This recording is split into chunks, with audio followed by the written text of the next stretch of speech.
Bismillahirrahmanirrahim. Alhamdulillahilladzi amarana bil adli wal ihsan wa nahana 'anil zulmi wal 'udwan.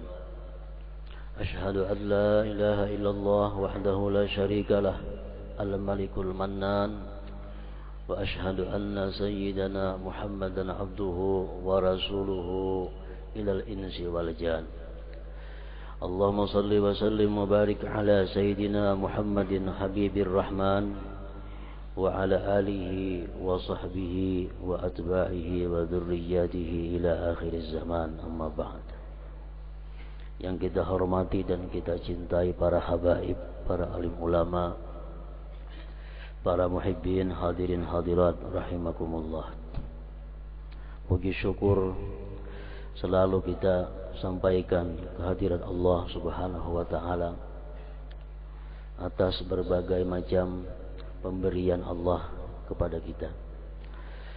Dan juga salawat dan salam selalu kita haturkan kepada junjungan kita Nabi besar Muhammad sallallahu alaihi wasallam, dan kepada seluruh keluarga, para sahabat, zuriat dan pengikut beliau.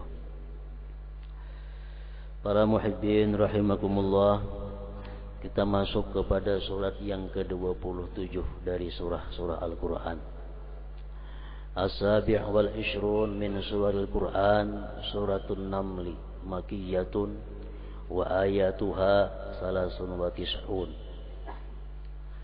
Yang ke-27 daripada surat yang ada dalam Al-Quran, yaitu surat yang dinamakan An-Namal. Surat An-Namal ini diturunkan di Mekah dan ayat-ayatnya berjumlah 93 ayat. Sumiyat bin Namli li qissatin namli biha, dinamakan surat ini dengan Namal. Namal artinya semut. Surat semut. Dinamakan ini surahnya semut karena dalam surat ini ada bercerita tentang semut. Qissatin namli biha.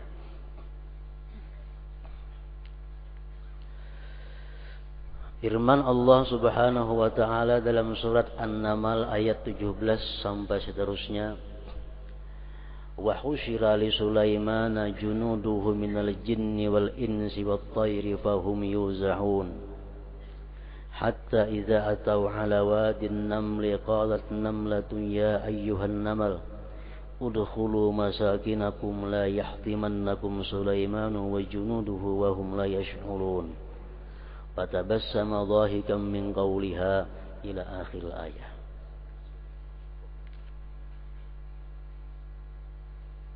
Artinya dihalau untuk Nabi Sulaiman tentara atau pasukan-pasukan beliau. Pasukan Nabi Sulaiman ini bukan hanya terdiri dari manusia, tetapi juga daripada jin dan burung-burung. Mereka semuanya dibagi dan dikumpulkan. Nabi Sulaiman berangkat ke suatu tujuan, membawa seluruh pasukan-pasukan beliau yang terdiri daripada manusia, daripada bangsa jin dan bangsa binatang-binatang lainnya.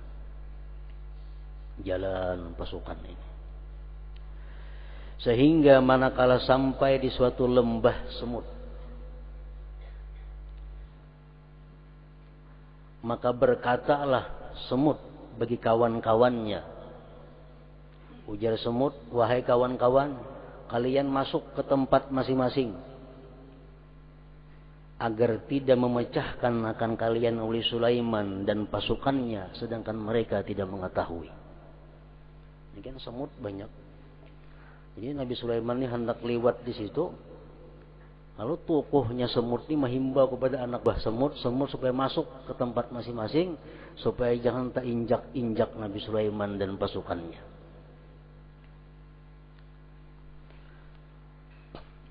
Nabi Sulaiman mendengar itu tertawa. Dikira samut, Nabi Sulaiman gak ada tahu. Padahal Sulaiman orang yang mengerti bahasa semut dan mengerti bahasa binatang-binatang lainnya. kurang lebih 6 kilometer, 6 pal daripada kumpulan semut-semut tadi, Nabi Sulaiman sudah mendengar himbauan tokoh semut itu. 6 pal lagi hanya sampai ke situ, Sulaiman sudah mendengar pengumuman semut tadi. Waqad sami'ahu min 3 amyal, Sulaiman telah mendengar pengumuman itu 3 mil, kurang lebih 6 kilometer. Fahabasa jundahu hina asyrafa ala wadihim hatta dakhalu buyutahum. Demikian pendapat penjelasan dari ulama tafsir. Maka Nabi Sulaiman menahan pasukannya. Wahai pasukan, kita berdiam, jangan bergerak sampai semut-semut semuaan masuk ke tempat-tempatnya.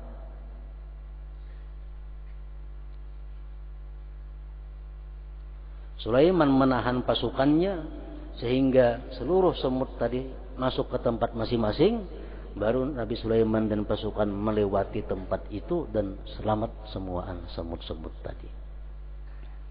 Nah, para muhibbin rahimakumullah, di dalam cerita ini banyak hal atau faidah yang diambil. Pertama, panzur ila syafaqati Sulaiman ilan namal. Tengok olehmu kepada kasih sayangnya Nabi Sulaiman kepada semut.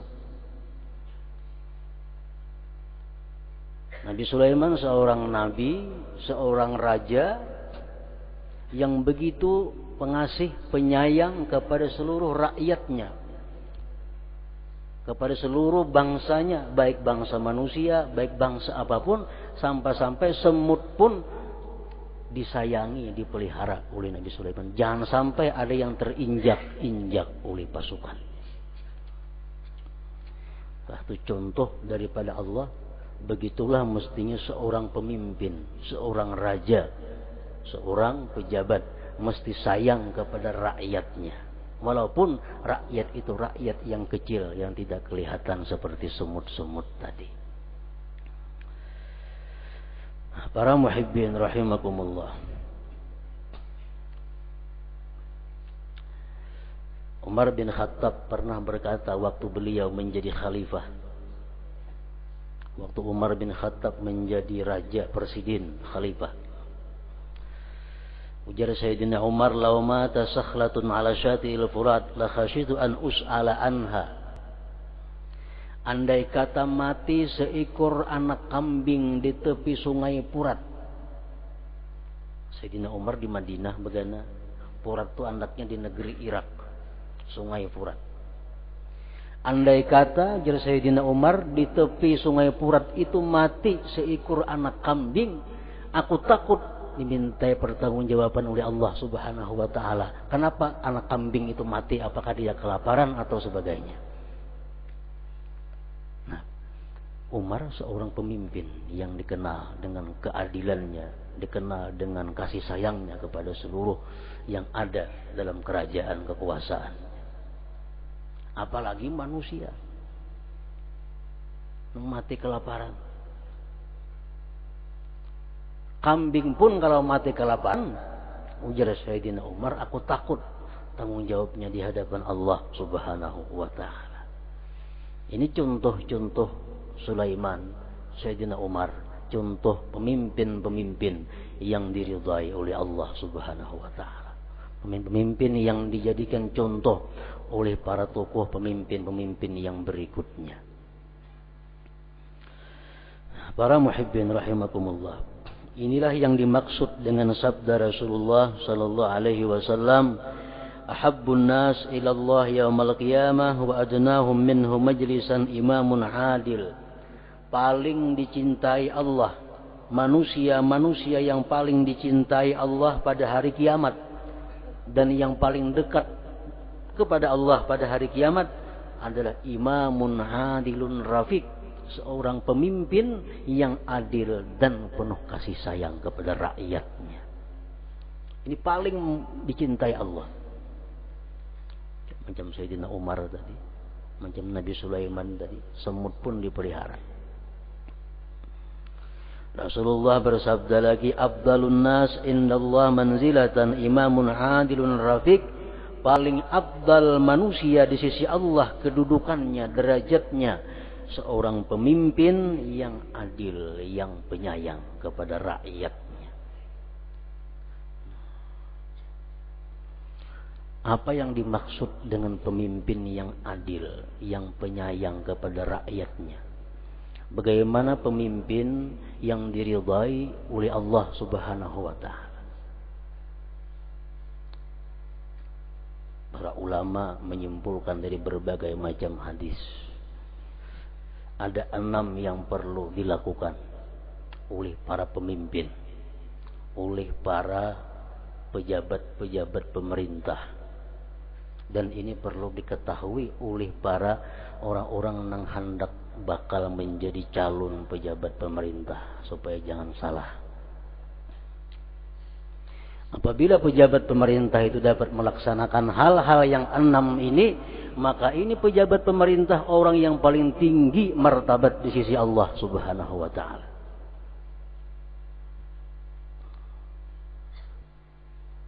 Arti pejabat itu umum, baik pejabat legislatif macam DPR, penampung aspirasi rakyat, atau pejabat legislatif eksekutif macam bupati dan sepertinya, atau pejabat-pejabat penegak hukum.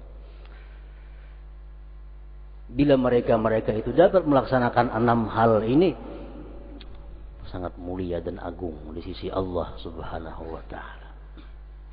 Pertama yang mesti dilakukan adalah fathul abwab, buka pintu. Buka pintu. Artinya apa? Jangan ngalih ditemui. Fathul abwab. Jangan hanya hari raya buka pintu, jangan. Setahun sekali kali cukup, setahun sekali buka pintu para pejabat-pejabat itu. Tiap hari mesti ada pintu dibuka untuk masyarakat, untuk rakyatnya. Rasulullah SAW bersabda, man waliya min amrinna syai'an summa aghlaqa babahu dunal miskin wal mazlum wal haja aghlaqallahu tabaraka wa ta'ala abwaab rahmatihi duna hajatihi wa faqrih afqara ma yakunu ilaiha.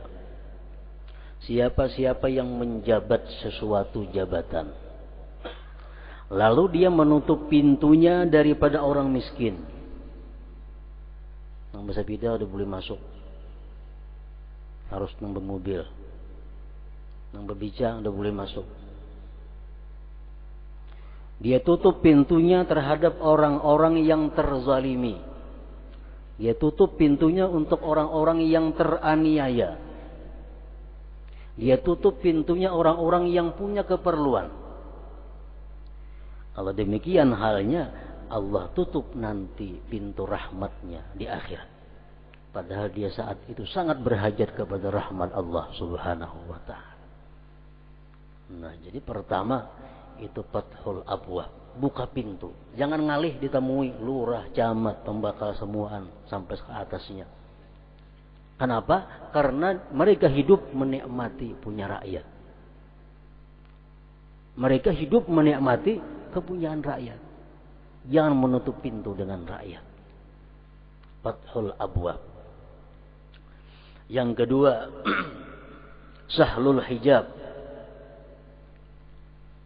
mudah dinding.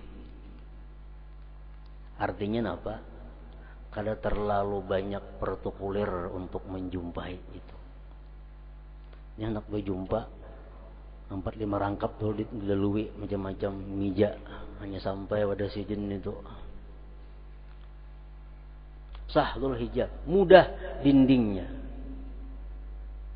Membuka lawang juga masih ngalihan, dindingnya banyak. Sahlul hijab.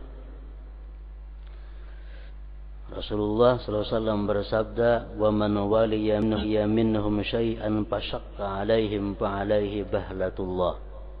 Barang siapa menjabat sesuatu jabatan daripada manusia, lalu dia mempersulit atas mereka, maka atasnya laknat Allah Subhanahu wa ta'ala. Guring di rumah rakyat, gajian duit rakyat, bemutur situ kamari mutur rakyat, rakyat dipersulit, laknatullah fa'alaihi bahlatullah. Buka pintu dan jangan ngalih. Yang ketiga, intisarul mazlum minaz zalim. Menolong orang yang teraniaya. Menolong orang yang dizalim. Kalau ada orang yang dizalim, cepat dibantu, cepat ditolong, cepat ditindak penzalimnya. Rasulullah sallallahu alaihi wasallam bersabda, wala antaqimanna mimman ra'a mazluman faqadara ay yansurahu wa lam yaf'al. Ini hadis qudsi mengatakan bahwa Allah bersabda, aku akan menyiksa seseorang yang melihat orang yang teraniaya padahal dia mampu untuk menolongnya dan dia tidak menolongnya. Orang-orang pejabat itu punya kekuasaan untuk menolong orang yang teraniaya. Kalau mereka diam, kadang menolong orang yang teraniaya, mereka akan disiksa oleh Allah Subhanahu wa ta'ala. Ada hadis lain mengatakan di dalam kubur akan dipukul 100 kali dan dinyalakan api sepenuh kuburnya. Untuk orang-orang yang punya kekuatan menolong terhadap orang yang dianiaya, tapi kadang menolong. Nah, yang kelima, qismuhu bil adli wal haq. Membagi sesuatu dengan adil dan benar. Baik sesuatu itu jabatan, baik sesuatu itu kekayaan negara, baik sesuatu proyek-proyek, mesti dibagi dengan hak wal adil. Rasulullah bersabda, man ista'mala rajulan min isabatin wa fihim man huwa radiyallahu anhu faqad khana Allah wa rasulahu wal mu'minin wa man waliya min amril muslimin syai'an fa'ammara alaihim ahadan muhabbatan fa'alaihi la'natullah la yaqbalullahu minhu sarfan wa la adla hatta yudkhilahu jahannam. Barang siapa yang mengangkat seseorang pegawai, kan dia pejabatnya bisa mengangkat orang jadi ini jadi itu. Dia mengangkat seseorang itu dari golongannya, dari keluarganya, dari tetangganya, dari partainya. Padahal ada orang lain yang lebih diridai Allah Subhanahu wa ta'ala daripada itu. Berarti dia mengkhianati Allah dan Rasulnya dan seluruh orang yang beriman. Dan barang siapa yang memegang satu jabatan, lalu dia mengangkat orang karena dia cinta kepada orang itu, karena dia kasih kepada orang itu, atasnya laknat Allah dan Allah tidak menerima ibadah fardu dan ibadah sunat.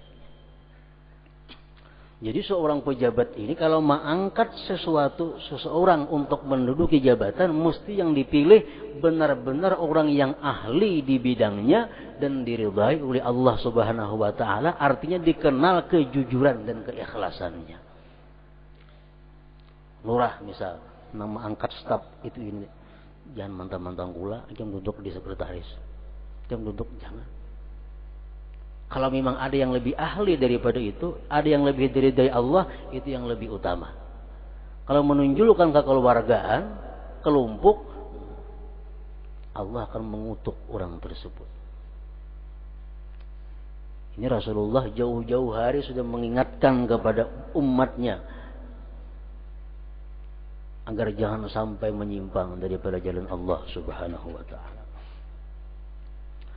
Yang keenam, asyafaqah wan nasihah ala ra'iyatih.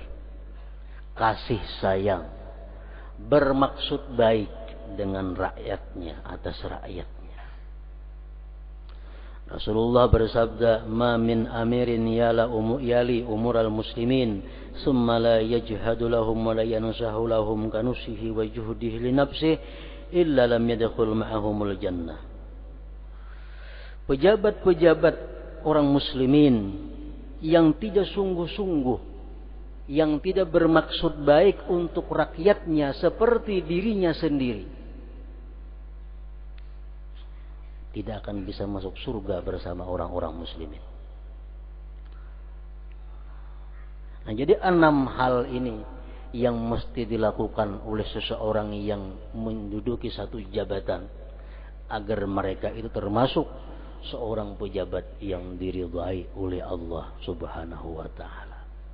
Kalau tidak, akan mendapat kutukan-kutukan dari Allah Subhanahu wa taala. Para muhibbin rahimakumullah. Peraturan-peraturan yang dibuat oleh pemerintah, undang-undang yang dibuat oleh DPR belum tentu diridai Allah Subhanahu wa taala. Belum tentu. Peraturan yang dibikin pemerintah, undang-undang yang dibikin DPR belum tentu sesuai dengan keridhaan Allah Subhanahu wa taala. Kalau mantang-mantang sudah ada undang-undang sekarang hendak menggawi, jangan. Walaupun dia selamat di dunia, tapi di akhirat belum tentu selamat. Contohnya,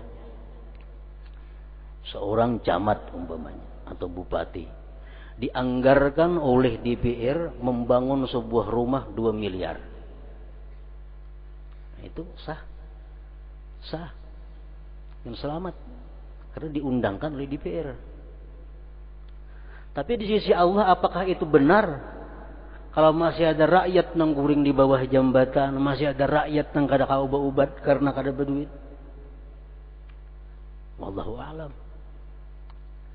Di setiap yang dibuat oleh DPR, oleh pemerintah, belum tentu benar di sisi Allah Subhanahu wa taala. Nah, hendaknya para pejabat-pejabat itu berpedoman kepada keridhaan Allah Subhanahu wa taala. Jangan hanya berpedoman kepada peraturan-peraturan dan undang-undang yang dibuat oleh DPR itu. Karena itu hanya selamat dalam dunia, belum tentu selamat di akhirat.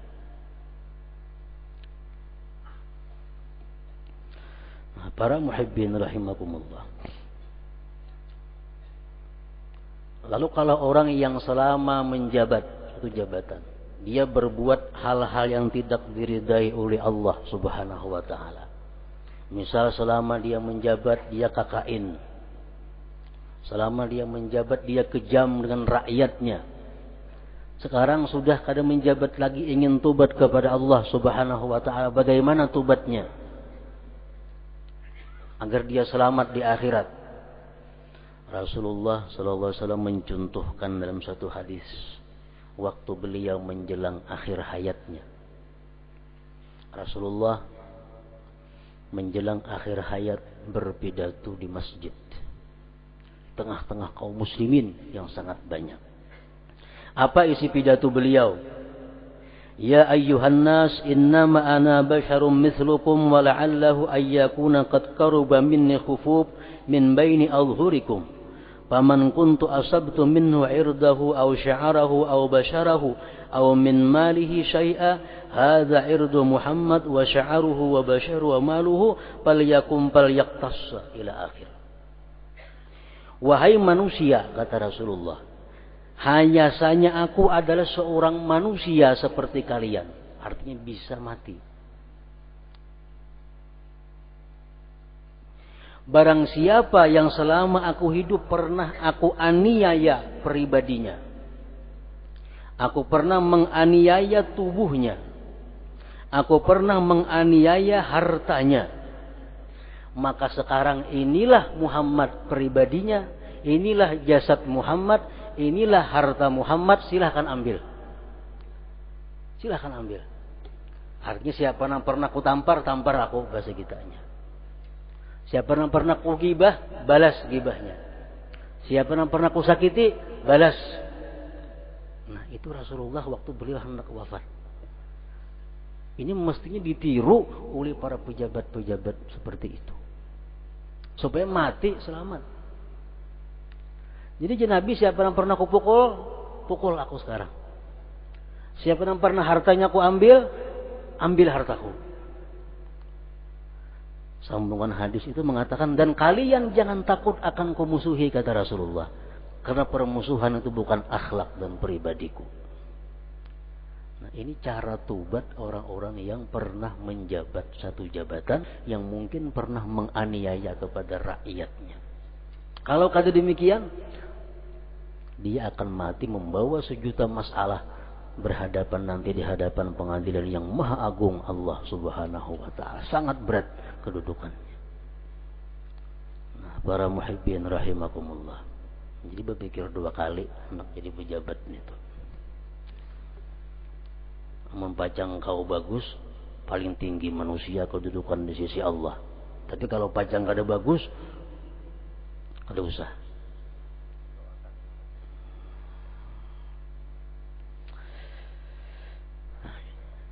Allah mengasih contoh dalam Al-Quran surat An-Naml, Nabi Sulaiman alaihissalam, bagaimana beliau kasih sayangnya kepada seluruh yang ada dalam kerajaannya. Hatta semut silin sayangi, jangan sampai terinjak-injak oleh pasukannya. Mudah-mudahan kita diberi Allah Subhanahu wa ta'ala satu saat nanti pemimpin yang benar-benar kasih sayang kepada kita semua dan diridai oleh Allah Subhanahu wa ta'ala.